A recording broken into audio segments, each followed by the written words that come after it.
तो श्रीमद् भागवतम चौथे स्कंद 15वें अध्याय का 17वां श्लोक इस प्रकार है। 17-18 इसलिए लेंगे क्योंकि 17 में कोई रिपोर्ट नहीं है, तात्पर्य नहीं दिया श्रील प्रभुपाद ने, और फिर 18 श्लोक हम सब मिलकर बोल सकते हैं। तो 17वां श्लोक इस प्रकार है। 10 चंद्रमसिं रुद्रम शतचंद्रम तथाम्बिका सोमो मृतमयानश वांस्त्वष्टा रूपाश्रयं प्रथम।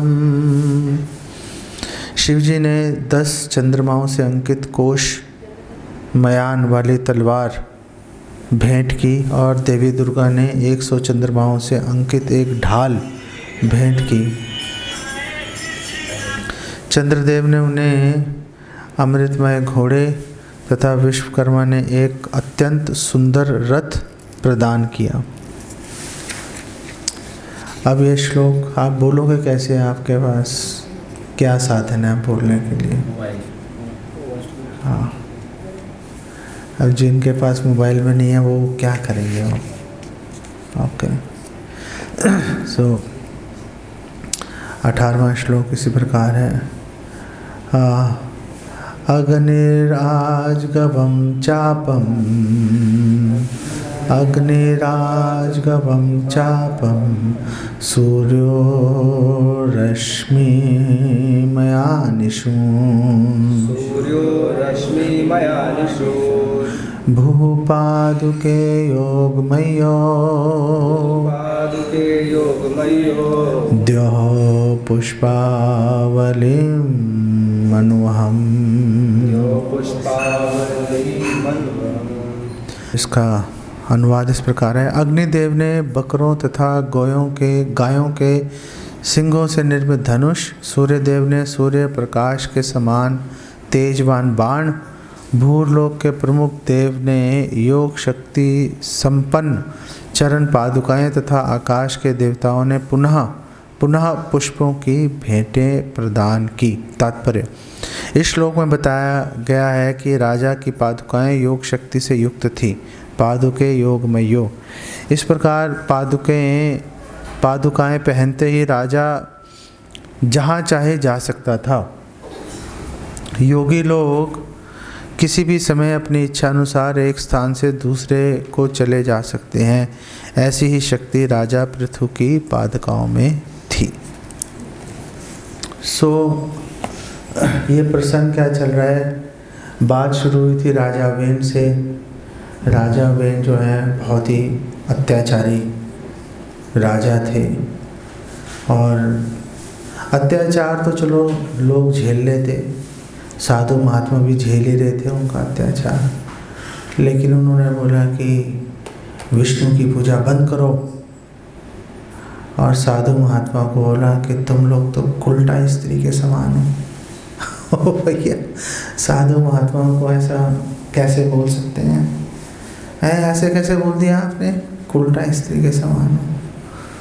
तो उन्होंने बोला कि जो राजा है वो स्वामी होता है, राजा ही भरण पोषण कर रहा है, मैं तुम्हारा भरण पोषण कर रहा हूँ, और मुझे छोड़कर तुम जो है विष्णु की पूजा कर रहे हो, अपने स्वामी को छोड़ के किसी और के पास जा रहे हो, तो उल्टा स्त्री का ही काम हो गया वो। अच्छा, तो साधु महात्माओं ने उनको समझाया कि देखो सुधर जाओ, आप ऐसा मत करो। नहीं सुधरे, साधु महात्माओं ने शाप दिया, वहीं मर गया वेन मर गया। एक प्रॉब्लम खत्म हुई, दूसरी शुरू हो गई कि वेन की जगह कौन लेगा? बिना राजा के राज्य कैसे चलेगा? तो फिर उन्होंने मंथन किया साधु महात्माओं ने वेन के शरीर का, तो उसमें से बाहुक निकला, निषाद निकला, काला कलूटा एकदम, और निकलने के बाद उसका शरीर शुद्ध हो गया। उन्होंने दोबारा मंथा उसको शरीर को, तो उसमें से महाराज पृथु और अर्ची देवी ये 2 प्रकट हुए। महाराज पृथु भगवान के शक्तावेश अवतार हैं, और इसी प्रकार जो अर्ची देवी हैं वो भी लक्ष्मी देवी की आंशिक शक्तावेश अवतार हैं। तो जब वो प्रकट हो गए तो सारे पूरे पृथ्वी के लोग, देवी देवता सब प्रसन्न हो गए। भगवान विष्णु भी बहुत प्रसन्न हो गए तो सब लोग आए उनको देखने के लिए और उनको कुछ भेंट देने के लिए। तो सारे लोग इकट्ठे हुए, ब्रह्मा जी, शिव जी इत्यादि सब लोग आए। शिव जी का तो आपने पढ़ ही लिया कि उन्होंने तलवार दी थी, और जो उमा देवी हैं उनकी पत्नी, उन्होंने ढाल दी थी बचाने के लिए। इसी तरह से उनको ऐसी पादुकाएं मिली कि पैर में डालो और मन की गति से कहीं चले जाओ हमें मिल जाए तो कमाल हो जाए, नहीं एक ही दिन में सारे 650 मंदिरों के दर्शन कराएंगे घूमेंगे जहाँ जहाँ प्रभुपाद ने प्रभुपाद गए और प्रभुपाद ने जहाँ जहाँ मंदिरों की स्थापना की। नहीं, भक्त लोग भगवान के और भगवान के शुद्ध भक्तों के पीछे चलते हैं, है ना। एक हमारे आचार्य उन्होंने बोला है, गौर अमार जे सब स्थान भ्रमण करी रंगे, से सब स्थान हेरी बो हामी प्रणय भगत संगे। नहीं कि गौर अमार कि हमारे जो चैतन्य महाप्रभु है, हमारे हम में तो अभी ऐसी फीलिंग नहीं आ रही कि चैतन्य महाप्रभु हमारे हैं। इन तक तो पहुंच गए हम कि ये हमारे हैं लेकिन भगवान तक अभी हाथ पहुंचा नहीं है कि ये भगवान हमारे हैं। अरे गौर हमार जे सब स्थाने भ्रमण करी रंगे, जहाँ जहाँ महाप्रभु गए से सब स्थान हेरिबो मतलब देखना, वो सारे स्थान हम भी देखेंगे। प्रणयी भगत संगे, ऐसे भक्तों के साथ जो कि महाप्रभु के प्रति प्रणय प्रेम भाव है जिनके हृदय में, उनके साथ जाके हम भी वो स्थान जाएंगे। इसी प्रकार जहाँ जहाँ श्रील प्रभुपाद गए, हम उन सब स्थानों पे जाना चाहते हैं, वहाँ की चरण रज अपने मस्तक पे धारण करना चाहते हैं। तो चरण पादुकाएं दी मन की गति से चलने वाले, और सब लोगों ने, भगवान विष्णु भी आए और भगवान विष्णु ने उनको सुदर्शन चक्र प्रदान किया। और श्रील प्रभुपाद एक्सप्लेन करते हैं कि जिस प्रकार महाराज पृथु भगवान के शक्तावेश अवतार हैं, उसी प्रकार जो सुदर्शन चक्र उन्होंने दिया था, वो सुदर्शन चक्र अपना वाला सुदर्शन चक्र ने दिया था, वो सुदर्शन चक्र भी आंशिक शक्ति से निवेशित था। तो और ब्रह्मा जी ने बहुत कमाल की चीज़ दी। ब्रह्मा जी ने पृथु महाराज को एक कवच दिया। और कौन सा कवच दिया? आध्यात्मिक ज्ञान से निवेशित कवच दिया। वो कवच ही आध्यात्मिक ज्ञान था। ये बहुत ही महत्वपूर्ण बात है, इतनी महत्वपूर्ण बात है, इसके ऊपर कई दिन तक चर्चा की जा सकती है। अगर आध्यात्मिक ज्ञान नहीं है तो समझो हम युद्ध भूमि में बिना अस्त्र शस्त्र और बिना कवच के खड़े हैं, कभी भी मर जाएंगे हम। बेरहमी से गला कटेगा, एक तीर आएगा, कुछ तलवार आएगी, गला काट के ले जाएगी हमारा, हृदय में तीर लगेगा, मर जाएंगे। जब तक आध्यात्मिक ज्ञान रूपी कवच हम धारण करके चलेंगे, तब तक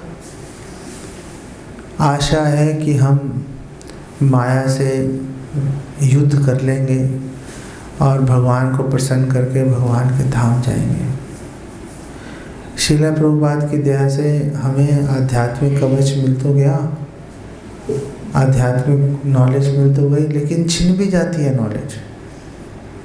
ऐसा नहीं है कि आज आपके पास नॉलेज आ गई और वो ज़िंदगी भर आपके साथ रहेगी, ऐसा नहीं होता।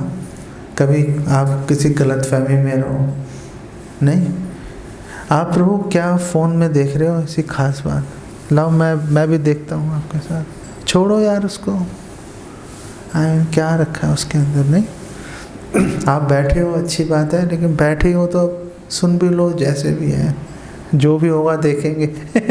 ठीक है। आध्यात्मिक ज्ञान छिन भी जाता है, ये गारंटी मत लेके चलना कि जो सुन लिया। पहली बात तो हम शुक्ति धर रहे नहीं, भूल भी जाते हैं। और दूसरी बात है कि हम सब करण है बेसिकली, मौके पे काम नहीं आती चीज़ हमारे। कर्ण भूल गया था ना मौके पे, मर गया। ऐसे ही हम लोग भी करण ही है, भूल जाते हैं। तो आध्यात्मिक ज्ञान छिन कैसे जाता है? आध्यात्मिक ज्ञान छिन जाता है जब हम अपने इंद्रियों के वशीभूत हो जाते हैं। आप देख लेना, चाहे गृहस्थ हो चाहे ब्रह्मचारी हो, पतन होगा तो मुख्य रूप से एक ही कारण होता है, इंद्रियों को वश में नहीं कर पाता। जो इंद्रिय के पीछे भागेगा मरेगा। वो इंद्रियां जो है वो आध्यात्मिक ज्ञान को चुरा लेती है। श्रील प्रभुपाद ने बहुत जोर दे के ये बात बोली, आध्यात्मिक ज्ञान की रक्षा करनी है तो तपस्या करो, इंद्रियों को संयमित करो। इंद्रियों को संयमित करेंगे तो कुछ आशा की किरण है। तो यहाँ पर जो सब लोग आए, ब्रह्मा जी, शिव जी, भगवान विष्णु और सब देवी देवता आए, सब ने उनको अनेक वस्तुएं प्रदान की उनको। तो इस बात से कि उन्होंने अनेक भेंट, अनेक उपहार दिए, उससे हम कई बातें सीख सकते हैं। पहली बात हम ये सीख सकते हैं कि जो जय श्री राधा वल्लभ की जय, गौ निताई की जय। सो पहली बात हम ये सीख सकते हैं कि ये जो उपहार देने के पीछे भावना के, उपहार देने के पीछे कई इसमें विचार आएंगे। तो पहली बात यह है कि जैसे श्रील रूप गोस्वामी एक्सप्लेन करते हैं उपदेशामृत में कि उपहार देना और लेना जो है प्रीति का लक्षण है। ददाति प्रतिगणाति गुह्यमाख्याति पृच्छति भुंक्ते भोजते चयम षट्विधि प्रीति लक्षण। कि ये 6 लक्षण है प्रीति के। कि अब इन सब देवी देवताओं ने, भगवान विष्णु खुद आ गए उपहार देने के लिए। अब उन्होंने उपहार दिए तो पृथु महाराज ने इन्हें बोला, नहीं नहीं आप आ गए बहुत है, इनकी ज़रूरत नहीं है, आप वापस ले जाओ। ऐसा नहीं बोल सकते। अगर आपको उपहार दे रहे हैं प्रेम के साथ में, तो उन उपहारों को ग्रहण करना, स्वीकार करना भी कर्तव्य है। नहीं, ददाति प्रतिगृह्णाति, देना भी कर्तव्य है और स्वीकार करना भी कर्तव्य है। देने भर से काम थोड़ा चलेगा, या स्वीकार भरने से, मैं स्वीकार करने के लिए तैयार हूँ, कोई दे ही नहीं रहा भाई तुम्हें। स्वीकार क्या करोगे? यहाँ आपने दिया, उसने लिया ही नहीं, तो बात बनती नहीं है ना। आपको उपहार देना भी है, लेना भी है। पूरा भौतिक समाज इसी प्रिंसिपल पे चल रहा है, आप देखो। उपहार सब देवी देवताओं ने दिए, भगवान ने दिए, और उन्होंने बहुत विनम्रता पूर्वक उन उपहारों को उन्होंने स्वीकार भी किया। और उसके पीछे क्या लक्ष्य, क्या जो सोच, क्या मानसिकता, क्या चेतना रहती है उपहार लेने के पीछे, कि सभी देवी देवता और जो भगवान ने उपहार दिए, उसके पीछे ये भावना दर्शा रहे हैं कि हमें आप पे पूरा विश्वास है कि वो जो राजा वेन ने जैसे अत्याचार फैला रखा था आप नहीं फैलाओगे, आप पृथ्वी का पालन पोषण, प्रजा का पालन अच्छे से करोगे, लोगों को भगवान विष्णु की सेवा में नियोजित करोगे। तो उन्होंने ये आशा जताई उनको ये सारे उपहार प्रदान करके, और ये उपहार देकर सभी शिव जी ने, भगवान विष्णु ने, ब्रह्मा जी इत्यादि सभी देवी देवताओं ने ये घोषणा की कि हमारा आशीर्वाद जो है वो महाराज पृथु को प्राप्त है, हम महाराज पृथु के पीछे खड़े हैं। अगर आप महाराज पृथु से कुछ झगड़ा करोगे तो आप सिर्फ अकेले महाराज पृथु से नहीं लड़ोगे, हमारे साथ भी लड़ना पड़ेगा भाई, सोच समझ के लड़ना। नहीं, अब माता जी माला कर रहे हो आप एक काम करो, या माला करो या सुनो, भगवान का नाम इतना महत्वपूर्ण है कि कुछ और काम नहीं कर सकते। तो अगर आप सुनना चाहते हैं भगवान के बारे में और भक्तों के बारे में, तो थोड़ा माला को विराम दो, फिर आराम से करना, ठीक है? सो भगवान विष्णु और सभी देवी देवताओं ने ये घोषणा भी की उपहार देने के माध्यम से कि हम इनके साथ हैं महाराज पृथु के। और जो उपहार दिए सभी लोगों ने, वो उपहारों का एक देने का एक कारण ये भी है कि उससे यश बढ़ेगा महाराज पृथु का। नहीं, जैसे अभी वो अंबानी के लड़के की शादी हुई थी, लोगों ने पता नहीं वो क्या करोड़ों रुपए के उपहार दिए, उसने भी करोड़ों रुपए के उपहार उल्टे दिए, और सब लोग कई हफ्तों तक होपफुली उनके उपहारों के बारे में चर्चा करते रहे। नहीं, तो यश बढ़ गया ना, यश बढ़ गया। नहीं, तो इनफैक्ट एक क्लिप मुझे भी दिखाया किसी ने, उन्होंने कहा देखो कितने महान हैं अंबानी। क्या हो गया भाई, ऐसी महानता कैसे निकल आई अचानक? तो उन्होंने कहा देखो इनके गांव से एक लेडीज़ आई थी, एक माता जी आई, उन्होंने उसको 100 रुपये दिए, उन्हें 100 रुपये भी लेके स्वीकार किए। करोड़ों की बात चल रही है, उसके बीच में एक माता जी आई, उसने कहा ले 100 रुपया रख ले उसने 100 रुपया लिया उसके लड़के ने, और बहुत ही सम्मान सहित रख लिया। तो ये भी कितनी बड़ी बात है, नहीं, कि इतना बड़ा आदमी छोटी सी भेंट स्वीकार करेगा। नहीं, तो उपहार देंगे, उपहार लेंगे। अगर वो उपहार नहीं लेता, उसको नहीं स्वीकार करता, तो डेफिनेटली लोग उसके ऊपर बहुत दोष लगाते हैं, उसको बोलते हैं अहंकारी है। नहीं बोलते हैं कि नहीं बोलते? हम ही बोलते यार कितना अहंकार आ गया देखो, क्योंकि 100 रुपया थोड़े ना, 100 रुपये के पीछे प्रेम है, तो प्रेम को दुत्कार दिया तुमने। तो उपहार देने से, उपहार लेने से यश बढ़ता है, कहने का भाव ही है। अगर हम महाराज पृथु के मैं बार बार टाइम भी देख रहा हूँ कि बहुत सारी बातें आपको बताना चाहता हूँ मैं, मौका मिलेगा तो। महाराज पृथु के अगर हम दृष्टिकोण से देखें तो महाराज पृथु का कर्तव्य भी था स्वीकार करना उपहारों को, लेकिन वो उपहारों को स्वीकार करके उसको अपनी इंद्रिय तृप्ति में लगाना कर्तव्य नहीं है। वो उपहार लिए, आपको उपहार मिले, वो उपहारों से आप भगवान की किस प्रकार सेवा कर सकते हो उसकी बात करो भाई। भगवान की सेवा कैसे होगी, हम अपने ऊपर कैसे लगा सकते हैं इस बात को? हर चीज़ को अपने ऊपर भी लगा के देखना चाहिए ना, नहीं तो फ़ायदा क्या है? उसने उसके साथ ऐसा किया, हमें क्या लेना देना भाई? उसने उसके साथ किया, हम कहाँ हैं? हम पता नहीं हम कहाँ हैं। तो अपने ऊपर भी लगा के देखना चाहिए। हम कैसे देखें कि भगवान ने, देवी देवताओं ने हमें इतने उपहार दे रखे हैं, आप वो लोग कहाँ हैं, दिख नहीं रहे। उपहार उनके जेब खाली है, उपहार कहाँ देखें। और भगवान ने इतना सुंदर शरीर दे दिया,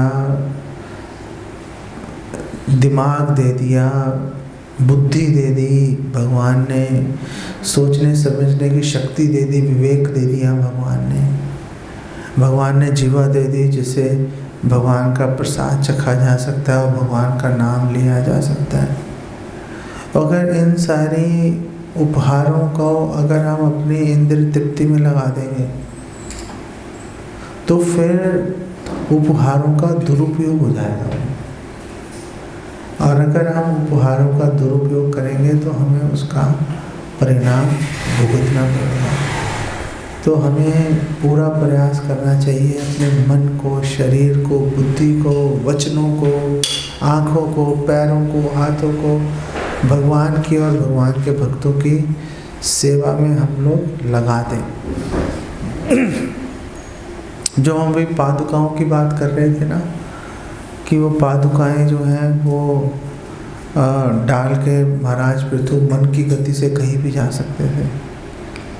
तो ऐसा भी हुआ, आगे जाके वृतांत आएगा। ऐसा भी हुआ कि महाराज पृथु ने एक दिन सोचा कि मैं 100 अश्वमेध यज्ञ करूँगा। अच्छा भाई, 100 अश्वमेध यज्ञ करूँ। 99 कर लिए, 100वां शुरू कर दिया। तो जब 100वां अश्वमेध शुरू किया, जो 100 अश्वमेध यज्ञ करेगा वो इंद्र के पद का अधिकारी बन जाएगा, कोई रोक नहीं सकता उसको। नियम ये है। जब 100वां यज्ञ शुरू हुआ तो इंद्र को टेंशन हो गई कि भैया मेरा पद गया। हालांकि महाराज पृथु नहीं सोच रहे कि मैं इंद्र का पद लूँगा, वो तो भगवान की प्रसन्नता के लिए कर रहे थे, उसको हमको फल भी मिला उसका। तो लेकिन जब 100वां यज्ञ शुरू हुआ तो इंद्र को टेंशन हुई। तो इंद्र ने क्या किया, ये अश्वमेध यज्ञ के अंदर घोड़ा बहुत इम्पोर्टेंट होता है जिसकी बलि दी जाती है, वो घोड़ा चुरा के भाग कर दिया। अब घोड़ा चुरा के भागे वो, तो महाराज पृथु के पास पादुकाएं थी जिससे कि वो मन की गति से जा सकते थे। जिन भक्तों ने ये प्रसंग सुना हुआ है वो रिलेट कर पाएंगे इस बात को। महाराज पृथु के पास पादुकाएं थी, सिर्फ डालते फटक से पकड़ लेते उसको 1 सेकंड में। मन से ज़्यादा इंद्र थोड़ा ना तेज भागेगा, कहाँ भागेगा, मन से पकड़ लेंगे उसको जाके। वो तो महाराज पृथु का जो लड़का था वो जाके पकड़ के घोड़ा छुड़वा के लाया। उसका नाम ही पड़ गया विजिताश्व, कि जो अश्व को जीत के लाया। नहीं, आगे पढ़ेंगे, बहुत इंटरेस्टिंग है सारी चीज़ें। लेकिन महाराज पृथु नहीं गए वो पादुकाएं पहन के उसके पीछे, इंद्र के पीछे। नहीं, क्यों नहीं गए? वो उसी कारण से नहीं गए जिस कारण से विश्वामित्र जी दशरथ महाराज के पास आ गए थे भगवान राम को मांगने के लिए, कि अगर आप कुछ यज्ञ कर रहे हो तो उस समय आप क्रोध नहीं कर सकते। यज्ञ करते समय अगर आप क्रोध करोगे तो सारा आपका जो आपने यज्ञ किया, सारा उसका जो क्रेडिट है वो सारा खत्म हो जाएगा, वो सब खत्म हो जाएगा, कुछ नहीं मिलेगा उसमें से। तो इसीलिए जो महाराज पृथु उनके पीछे नहीं गए, इसीलिए विश्वामित्र जी ने खुद नहीं मारा, असुरों को मार देते। जैसे यहाँ पे श्राप देके भेड़ को मार दिया था, ऐसे ही विश्वामित्र जी गुस्से से देखते सब मर जाते, लेकिन गुस्सा नहीं करना था उन्होंने। अब बात यह है कि अपने ऊपर कैसे लगाएं इस बात को, अपने ऊपर कैसे लगाएं कि हम लोग ने भी जो माला कर रहे हैं, शिव माता जी माला कर रहे हैं, बहुत अच्छी बात है। ये भी सब भक्त माला कर ही रहे होंगे होपफुली। तो हम सब लोगों ने आजीवन जो है यज्ञ करने का संकल्प लिया हुआ है कि मरते दम तक यज्ञ करेंगे हरि नाम का। और वो जो यज्ञ है हरिनाम जप रूपी यज्ञ, उसमें बाधा कब आएगी? जब हमें गुस्सा आएगा। जैसे ही हम गुस्सा करेंगे, सारा पिछला यज्ञ जो हमने किया था सारा तहस नहस हो जाएगा, जीरो से शुरू करना पड़ेगा। तो क्या करें? तो हमें जो भक्त हैं, जो एटलीस्ट जो भगवान के नाम का जप कर रहे हैं, उनको किसी भी हालत में उनको क्रोध नहीं करना चाहिए, किसी भी हालत में क्रोध नहीं करना चाहिए। लेकिन हमारे आसपास लोग हैं, भक्ति हैं, जो परेशान कर देते हैं, कई बार ऐसी बातें करते हैं सहन करना मुश्किल हो जाता है। यार कैसे झेलूं इसको, दिमाग खराब कर दिया।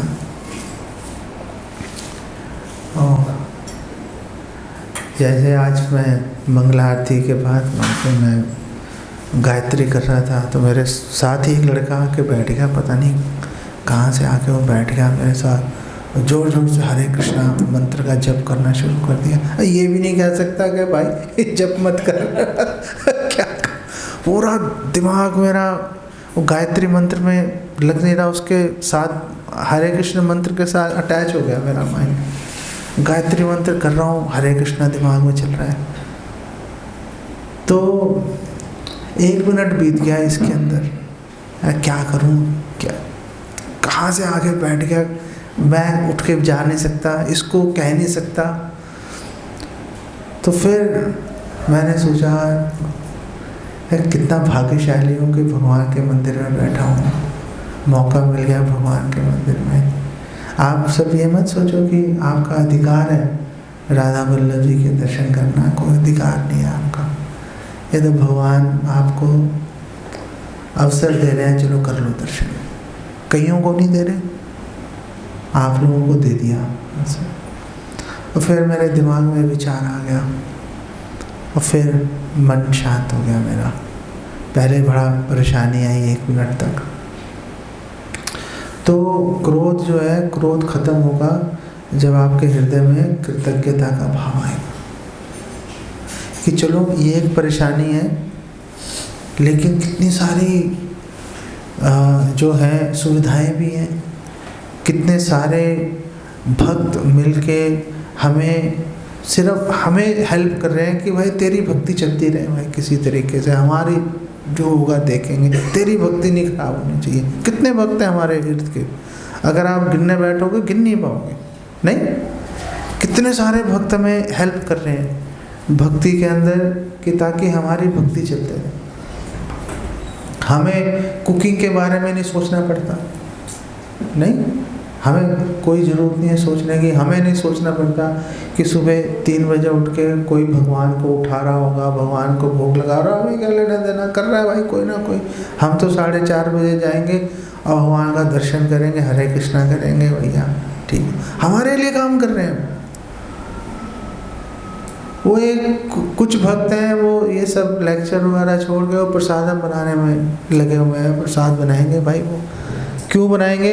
क्योंकि वो लेक्चर ख़त्म होगा, बोले भूख लगी है, चलो भाई जाके खाएंगे। हमें क्या लेना देना, कितना परेशानी उठाई नहीं उठाई, हमें कोई लेना देना नहीं है। हमें कोई लेना देना नहीं है कि कितने सारे भक्त जा रहे हैं, कलेक्शन करते हैं लोगों से, कई लोग दुत्कार भी देते हैं और वो जाके जो है लक्ष्मी लेके आते हैं ताकि सब भक्तों की और हमारे जो है हमारी सुख सुविधाओं के लिए पैसे उपलब्ध हो जाएं। तो सारे लोग, कितने लोग सिर्फ इसीलिए सेवा में लगे हैं कि हम अच्छे से हरे कृष्णा कीर्तन कर पाए। कोई एक आधी परेशानी आ जाए, किसी भक्त से हो जाए तो क्या हो गया, पूरा मंदिर का आप वो जो लोग आपकी हेल्प करने में लगे हैं उसको थोड़ी ना नकारा जा सकता है। ये कृतज्ञता का भाव अगर हम अपने मन में लेके चलेंगे ना, तो कोई हमें कितना परेशान करे। और भी कई तरीके हैं क्रोध को ख़त्म करने के, लेकिन फ़िलहाल हम इस पे टिके हुए हैं, फ़िलहाल हम इसी पे टिके हुए हैं। और भी कई तरीके हैं। जब भी कोई परेशान करे हमेशा ये सोचो, देखो कितने भक्तों ने हमारे लिए कितना कुछ किया है, कर रहे हैं और आगे भी करते रहेंगे। अगर हम टिके रहेंगे तो अगर हम ही भाग गए तो फिर क्या होगा? फिर थोड़े ना कोई हमारे पीछे जाके हमें लेने के लिए आएगा, कोई लेने नहीं आएगा फिर। कृतज्ञता का भाव मन में रखेंगे तो क्रोध का भाव कभी हमारे हृदय में घर नहीं करेगा। आएगा ऐसे बिजली कौंधेगी चली जाएगी।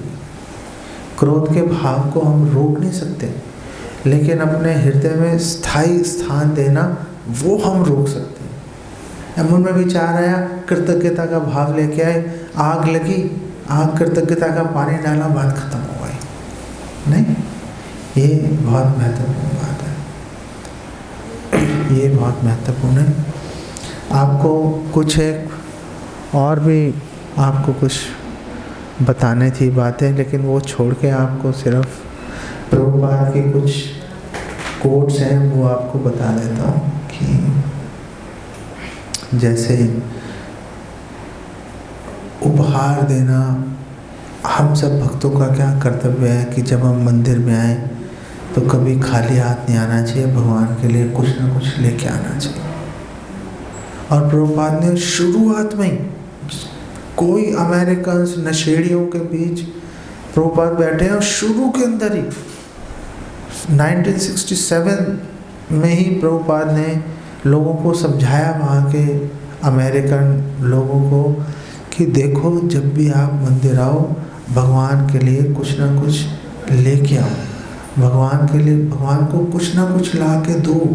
भगवान को चाहे एक फूल लेके आओ, एक फल लेके आओ, लेकिन मंदिर में कभी खाली हाथ मत, कभी खाली मत। अगर कभी कुछ नहीं मिले तो अपने साथ में एक डस्टर लेके आओ, पोछा लेके आओ, और जब भी आओ जो भी जगह मिले उसको सफाई कर दो। कुछ तो हमें कभी भी जो है खाली हाथ मंदिर में बेसिकली हमें नहीं आना चाहिए। और प्रभुपाद बोल रहे हैं, 1976 में प्रभुपाद ने बोला कि आप जब भगवान के लिए कुछ लेके आओगे और भगवान को दोगे तो आप भगवान को बिना बोले ही भगवान को ये आप मैसेज, भगवान को ये संदेश प्रेरित कर रहे हो कि मैं आपसे प्रेम करता हूँ या प्रेम करती हूँ। भगवान को कुछ उपहार देने से। अब यहाँ पे कुछ ब्रह्मचारी भी बैठे हैं, वो बोलेंगे कि हम क्या दें, हम तो मंदिर में रह रहे हैं, हम क्या दें, हमने तो अपना सर्वस्व दे दिया। तो ऐसे लोगों को, जो ब्रह्मचारी है, जो बाहर से कुछ नहीं लेके आ सकते, वो अपना अहंकार भगवान को अर्पित कर सकते हैं। हे भगवान, हमने अपना अहंकार आपको अर्पित कर दिया। जैसे बलि महाराज है ना, बलि महाराज और वामन देव ने 2 पैरों में पूरी ज़मीन नाप ली थी, धरती आकाश सब नाप लिया। तो बलि महाराज ने कहा तुम तो झूठे हो, तुमने कहा था 3 पग ज़मीन दूंगा, मैं तो 2 ही हुए, तीसरा कहाँ रखूँ। तो बलि महाराज ने कहा संपत्ति से ज़्यादा कीमती वस्तु संपत्ति का मालिक होता है। आपने संपत्ति तो ली है, संपत्ति का मालिक थोड़े ना ले लिया आपने। तो मैं आपको अपने आप को अर्पित कर रहा हूँ, आप मेरे सिर पे चरण रखिए। भगवान ने सिर पे चरण रख दिया। ओह क्या दृश्य होगा नहीं। भगवान सिर पे चरण कमल रख रहे हैं। तो जो ब्रह्मचारी हैं, जो कुछ सर्वस्व पहले ही दे चुके, अब बलि के महाराज, बलि के चरण चिन्हों पे चलो और बोलो हमने सर्वस्व भी तो दिया है, हम तो बचे हुए हैं। नहीं, हम तो बचे हुए हैं। हे भगवान, अब जैसा भी है आप हमें भी स्वीकार, अपना तीसरा पैर हमारे सिर पर रखिए। तो आपको क्या लगता है, भगवान रखेंगे कि नहीं रखेंगे? भगवान रख के रहेंगे। भगवान क्यों नहीं रखेंगे? भगवान तो ढूंढ रहे हैं किसके सिर पे पैर रखो, कोई बोल ही नहीं रहा कि जी यहाँ भी रखो जी, ये भी एक जगह है। हम कहते हैं हमारे सिर पे मुकुट होना चाहिए अब भगवान का चरण रखेंगे। ऐसे भगवान ने कालिया के सिर पे चरण रखे, तो कालिया कह रहे हैं वो गरुड़ परेशान तो नहीं करेगा। भगवान कह रहे हैं मेरा चरण चिन्ह लग गए, अब गरुड़ क्यों परेशान करेगा, अब गरुड़ परेशान नहीं करेगा।